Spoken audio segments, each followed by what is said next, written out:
Welcome to Think Bigger, Grow and Succeed. Hi, I'm Adrienne McLean from the Speakers Practice. It's great to have you join us for our podcast, Think Bigger, Grow and Succeed. We are interviewing professionals on the topic of seeing the bigger picture and discuss how individuals at work or in business can do this so they grow and ultimately succeed at their goals. This interview is designed to be motivational and uplifting. We're discussing skills and approaches to get you to the next level. This is Series 3 of Think Bigger, Grow and Succeed, and it's sponsored by the Speakers Practice and is a program to support business owners, executives and professional individuals wanting to develop their career or business. Our theme for this series is about moving forward and achieving aspirations. Today, joining me is Russell Pearson. With 25 years experience in brand strategy, marketing and sales, Russell has worked across just about every industry there is. Russell loves working with passionate business owners who are looking for a competitive edge and is the ideal advisor for those business owners looking to have a clarity and a shift in direction or a review of their sales and marketing pipeline. Hi there, Russell. Hey, thanks for having me on. Oh, it's great you could join us. That's fantastic. So, brand strategy. I think, aren't we all wanting to know a bit about that? Yeah, and most people want to know about brand strategy to sort of avoid sales. But it's one of those funny ones where you get a chance to, are we marketing right now or are we selling right now? And people like to, put the stuff out there, but not necessarily have the hard conversations. Yes. Oh, well. Well, there are some things that we're good at and some things that we're not so good at, aren't there? Yeah, well, that's the thing. And a lot of the time, I think with brand strategy in particular, it's kind of, it takes us back to when we were kids and we get to sort of dress up and decide who we want to be, which is always a fun thing, right? It's part of a game. The challenge, I think now, and especially with social media and what people are perceiving as authentic versus non-authentic, it's a really interesting discussion because there's people saying be authentic, but be the right type of authentic. And then there's being actually authentic, which is really what brand is all about, especially personal brand. But bringing the professional you and the real you, the you in tracksuit pants, and actually smashing them together and go, oh, that is actually me, and being yourself online. The challenge is that for many people that can be scary and revealing. Yes, yeah. Well, that is perfect start for our conversation on pros and cons about being in your comfort zone. 100%. So, yeah, I mean, we really do need to put ourselves out there, and it's not always that comfortable. No, and it's one of those things where you go, do we need to put ourselves out there? Because I'm sure there's plenty of people that are going along in their daily lives where they get up and they go to work and they earn an income and they go back home and they go to sleep and they get up and they go to work and then on it goes, right? One of the things that I noticed early in my business career is that when I put myself in uncomfortable situations that I got rewarded for it. So I started getting a taste of, I guess, your point, playing a bigger game. And I might just really quickly tell a story if that makes sense. So I continue to be challenged in public speaking. Funnily enough, I'm not an extrovert, and for some reason I became the national president for Professional Speakers Australia. How did that happen, right? So years ago, I found myself in a situation where it was me and there was 3 other individuals who got ourselves together at a business incubator. And we were like, we're going to teach each of us something new about business each month. And so I looked after the sales and marketing side, a HR person looked after the team side. We had an accountant there and we had an IT professional. And so we would take turns each month teaching ourselves something. And one day, someone stuck their head in and said, "Oh, can I come along too?" And that continued to happen. And more people joined this group each month until suddenly we had 60 people that would join us every single month to learn something new. And for some reason, I got stuck as the president of that thing because I kept saying yes to stuff, which is, part of playing a bigger game. But we're at an event. It's early morning. I think it was 7:30. We were preparing for it. And the speaker who was supposed to be coming said that they could not arrive. And I'm like, what are we going to do? And they're like, well, Russell, you had a thing. Why don't you just teach everybody? And so I did. And off the back of it, I got congratulated. They said, "Oh, you should be doing that professionally." I was like, "Oh, no, I don't want to do this sort of stuff, in front of a lot of people. This is just this one-time thing." And then it happened again where I was up for an award, or the business was, and I had to do a 10-minute speech in front of 200 people. and I had to hop up on a stage. So I was like actually up in front of people. And I got a case of what's called the Charlie Browns, which I don't know if you know the Charlie Brown cartoon. I know the Charlie Brown cartoon. But so the teacher at the front of the room, whenever you hear the teacher, it sounds like this. Wah, wah, wah, wah, wah, wah, wah, wah, wah, wah. And I'm hearing myself talk and I sound like that. And I realize I'm about to faint. And somehow I managed to hold my breath and get myself back into it. Actually take a breath, not hold my breath. That would have been worse. And I got through the other side of it and people said, "Oh, that was fantastic." And what I noticed is that people didn't see how insanely scared I was. Okay, yes. And that I'd nearly fainted. And I got back to the office after that presentation. We had 20 people who contacted us to ask for our help. Yeah. I was like, wow. So that means I have to keep doing more of this. And so I did. I just kept saying yes to things. And each time I did it, I got rewarded with some new level of success or opportunity. Wow. Until I ended up being the president of Professional Speakers Australia, simply by saying yes every time I got scared. Fantastic. Well, that's a great example of why go out of your comfort zone. Yeah. And I think that's the thing. Like I even remember back when I was working in one of my first jobs, I hated picking up the phone. I was a complete introvert, didn't like picking up the phone. But then when I started my business, I didn't have a choice. Like if I didn't pick up the phone, no one else was going to pick up the phone. And so finding ways to get into habits of things, I think is a great step in playing a bigger game. Yeah. Saying yes becomes, one of the first steps. And then if you say yes, if you continue to say yes when things seem uncomfortable, it's interesting what opportunities present themselves. Yeah. And wow. So just being brave and taking the risk is what we need to do to move forward. Well, I think one of the other things is if there is no risk, you don't know you're playing a bigger game. If you feel like, this is going to be easy, then you're not playing a bigger game.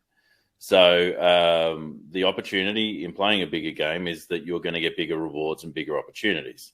So if you want those bigger opportunities and bigger rewards, then you need to put yourself in a situation where you don't feel comfortable. Otherwise, you'll never know you're there. Mm. Mm.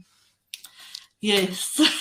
And it's one of those things. Like even when I go to put out an article, for instance, and then this comes into that personal branding thing. So early in my career, looking back now, I realized I was wearing a mask for probably about 10 years of my business life, where I was like trying to be the professional business person versus me, Russell Pearson, and all the different aspects of what that means. And I remember like there was a point in time in my life, a bunch of stuff happened, and I realized I really needed to take that mask off. And I did. And I started, I think the first time I actually did a social media post talking about stuff that I cared about that was actually real to me, I felt very, very nervous about publishing it. Yeah. But I published it. And it had the biggest result in any sort of marketing article publishing format that I'd ever done. And again, it was another reminder that I need to be feeling the fear, otherwise I'm not in the right place. Yeah. And so even if you're just doing a social media piece, that can be the little incentive to know that this is the article you should be publishing because you're concerned about doing it. Yeah. Well, this is part of it, isn't it? Some of those thoughts and fears can hold you back from actually wanting to move forward. And that's with personal branding or with other decisions, whether it's a career decision or a business decision. Yep, absolutely. So what are your recommendations about that? About putting aside the fears and just doing it anyway? Well, one of the things I'm never going to do in this lifetime is jump out of an aeroplane. And, there are certain things that you just don't have to do.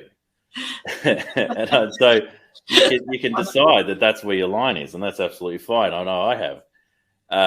But if you do want to play a bigger game in business or in life or in your relationships or in how you show up, my suggestion would be to practice small steps. In the world of coaching and consultation, there's a thing called tasking, which is the idea of actually helping people achieve some bigger goals by getting them to do small tasks that represent very similar sort of activities.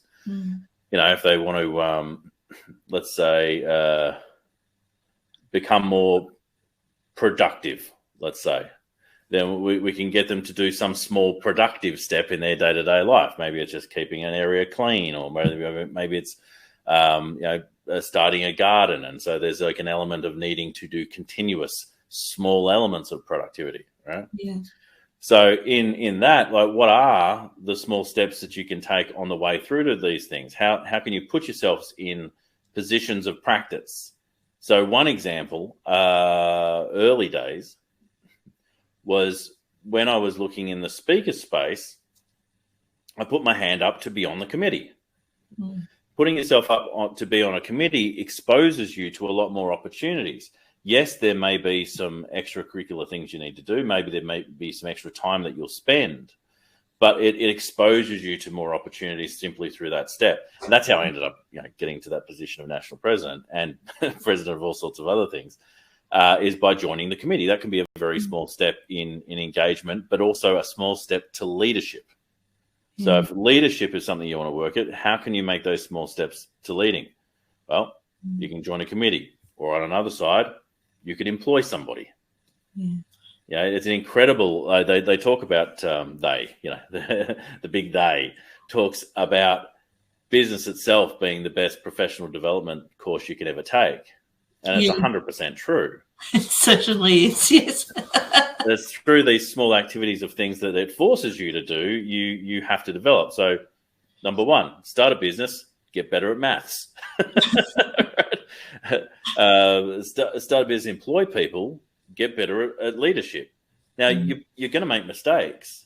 And so I guess making those small mistakes early in smaller areas where it matters less enables you to understand what are the keys to making something successful? What are the keys to make it a bigger game? So, for instance, with running events, recently I ran. When was it? Last year, I ran a 300-person event that was called the Influencers, and it was about bringing together these people who are notable influencers in Australia, having them on a stage with all these people coming in live. And it was a virtual stage, but all these people coming in live, and it was fantastic. And it was easy. But if I'd gone back, 15 years and gone, how am I going to put on a 300-person event with all these people who I consider to be my heroes and do it, I wouldn't have done it. But what I did years ago was I brought together 3 people, and there were 4 of us, and we would just share amongst ourselves. So looking back, I can absolutely see the micro steps that actually got me to play a bigger game these days. And now, Now I look at my own part of the world, the own work that I do now, and say, what does that look like as far as playing a bigger game from here? Yes. It's very different than it was back then. Yeah, fantastic. Wow.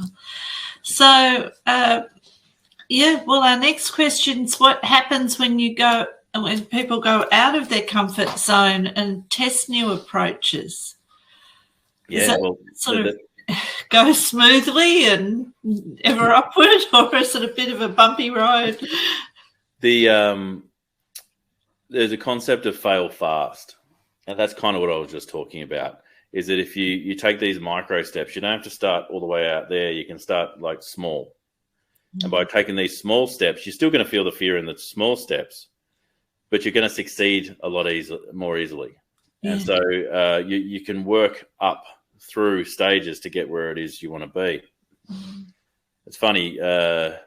People are asked, business owners, when they first start, are asked to create a vision of their business 10 years in the future. And they've got absolutely no idea.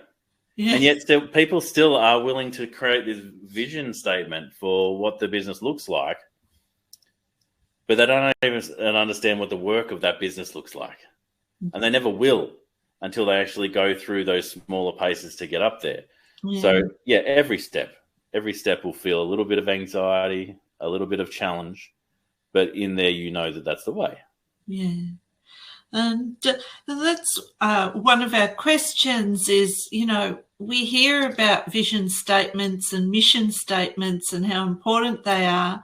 But just as you enlightened, was that people have no idea what this vision is that we're supposed to be envisioning. We don't really. I mean, we have. You hear of, I want the work-life balance, and I want to have a successful business, and I can, I've got the skills to do it. But then the vision is gets sort of murky. It's all sort of a bit hard. So how and yet. That's one of the primary things that any business plan, marketing plan, expects is to have these things in place first. Yeah. So how do we work on that? I think there's two aspects to it. There's a technique that I teach around vision statements, which changes the game on those, which I'll tell you about in a second. But the other part is mentorship.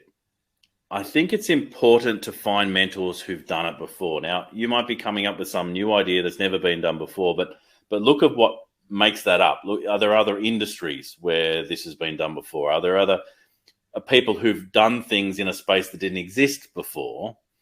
Can you speak to those people as from a mentoring point of view? Maybe pay them.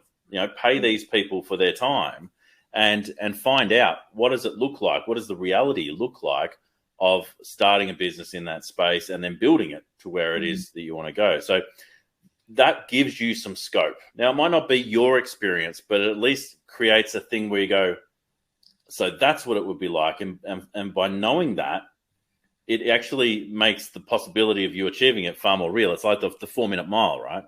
As soon as the first person broke the 4-minute mile, which was the unbreakable speed of doing the mile, people realized it was possible. And then the next one broke it, the next one broke it, and the next one broke it. So that mentorship, I think, does that.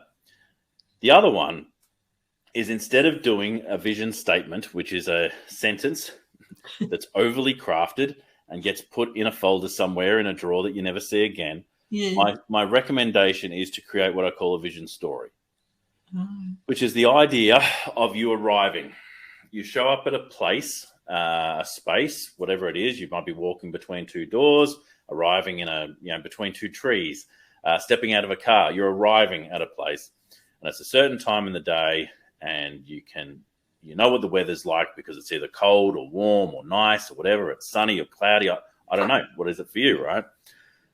And you make your way towards the place where there's a person who's looking after your business. Now, that could be a general manager, it could be a production manager, it could be an event manager. It depends on the business that you're dealing with. But on your way to meet that person, you'll experience some things. You'll be able to meet some of the people who are your team. You'll be able to see the colors of the office walls, or you'll hear your footsteps on the marble tiles as you're making your way through the enormous office, whatever it might be. But you'll also see the colors of the couches. And you'll be able to smell certain things, like if it's the morning, you might smell coffee, or you might smell lunch, or it's dinner, and you can hear things like the people on the phone and what are they saying. And all of these things that you're seeing, hearing, smelling, touching, and tasting are representing evidence of your vision achieved. Yeah. And you make your way up to that general manager, that person who's in charge, because you're not in charge because the business is running without you. And they sit you down somewhere and have a chat to you and tell you about what's been happening over the last 3 months. And it's evidence, again, of you achieving the things that you've always wanted to achieve. And then they tell you about the next 3 months, which are things that maybe you hadn't even considered. But it's the future pacing of that next stage for the business. Yeah. Now, if you do that, if you actually write, record, talk, however you share that story, putting yourself in that will enable you to actually step back into it when you need to. And there'll be times in your business where you're maybe looking out at your employees and going, how did I deserve this? That you can actually step back into that vision and go, that's what I'm trying to achieve. That's the thing that I want to do. And it's funny, like, I don't know if you believe in the law of attraction. I don't. But what I do believe in is certain laws of focus. So certain laws of attention. I don't think people are lucky. I think they notice things. I think the people who are unlucky just don't notice things because they don't want to subconsciously. So by putting this in your mind, by creating this story, you start to notice these things and start attracting or bringing them into your life. So to give you an example, a colleague that I did this with over 10 years ago pointed out about 3 years ago, you see that couch? That's the one in my story. Oh. And he'd never seen it before, but when he saw it, he knew it was the one and he bought it. And it was just little incremental steps like that actually got him to achieve the business that he wanted. Fantastic. Wow. So it's a sort of a process to make it much more real. Yeah, it's like the metaverse that everyone's talking about now. You actually get to step in to a virtual world. You get to step into the world that you're designing, the world you're intending. And it's cool because you get to live it. And if you notice things you don't like, change them. And if you're not sure what they should be, decide. Yeah. Or speak to a mentor, somebody who's been there before, that they can tell you and fill in the gaps. Yeah. So do you write this, or? It depends on what your preferences are. I think writing it is a good one. Maybe a story about 1,000 words, nothing too onerous. Yeah. But some people record it, like on voice, on video. I've seen some people who enjoy actually drawing it. Yes. Yeah. And having little things in there as evidence of. Yeah. And so there's lots of different ways to do it, but the point is to create the virtual reality of the space that you can step into, so that you can step into it mentally whenever you need. Right. Wow. That's a great approach, and it's like creating the vision, or creating your reality, I suppose. Yeah, and the only the people like to share stories, and they remember stories, and stories have like a timeline that makes things easier to remember. That's why I like the idea of walking through it, because as you're walking through it, the experience is actually happening with you. Yeah. Yeah, fantastic. Oh, I'm going to have to go and think about that one. Wow. Okay, so we're talking about achieving goals and aspirations, and the story gives us a sort of a vision, but there's a whole lot of steps along the way. So, you know, what are your recommendations with goal setting and actually making them happen? Yeah. SMART goals I have a love-hate relationship with. If anyone doesn't know what a SMART goal is, it's a specific, measurable, achievable, relevant, and time-based goal. My biggest problem with SMART goals is the way that they've been traditionally taught, which is to actually grab a specific date, which means that you achieving it has to be on a certain day. And then people limit themselves by thinking they can achieve something before that time, and then reality gets in the way and they drop over the line.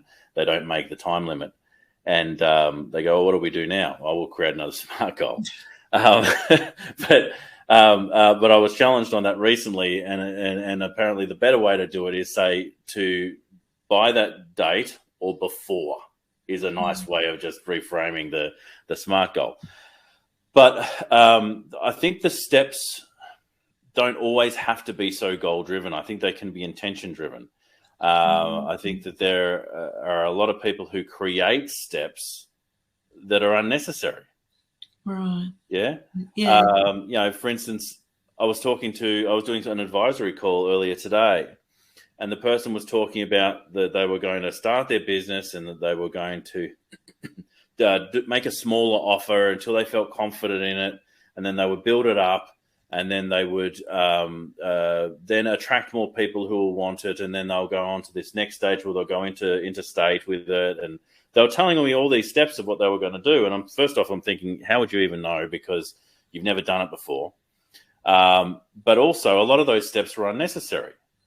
I said to them, I've made the mistake myself. I started my business and I was, this is going back a while now, but I think I was earning $30 an hour or whatever it was. And I thought, I'll double that. That'll be good. I'll go $60 an hour. This is in my own business, mind you. I'll charge myself at $60. Now I knew market rate was about 110 at the time or something like that. But I'm just starting, so I'll go there because it'll be fair and reasonable. I knew what I was doing. I just hadn't run a business before, but I knew how to do the outcome, create it for my client. And so I ended up spending the next 7 years just incrementally raising my my hourly rate, so I got to market rate. Had I just started at market rate, at least, I would have made my own business so much easier on myself, and cash flow would have been much better because people would have paid market rate because I was good at what I did. And so I think people put a lot of steps in a process that don't necessarily need to be there. And I think part of playing a bigger game is to go, if I'm going to start here and I want to go there, how else can I do that? You've got your one version. What are your contingencies?